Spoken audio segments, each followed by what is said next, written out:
శక్తివంతుడైనటువంటి నాయకుడు ఆయన. ఉమ్, గుడ్.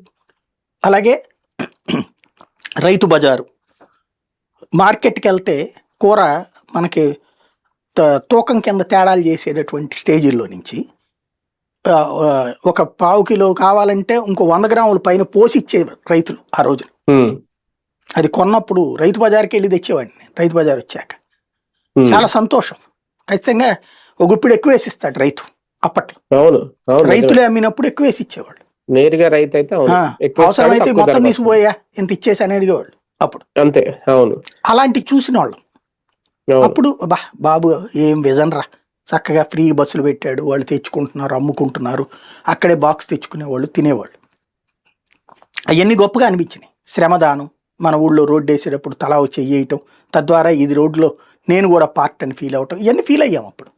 అవును. అది సంస్కరణ. కాంగ్రెస్ ఉమ్, సుదీర్ఘకాలపు పరిపాలనతో పోల్చుకుంటే ఒక అద్భుతమైన సంస్కరణ. ఎన్టీ రామారావుతో పోల్చుకోవడం కూడా ఒక సంస్కరణ.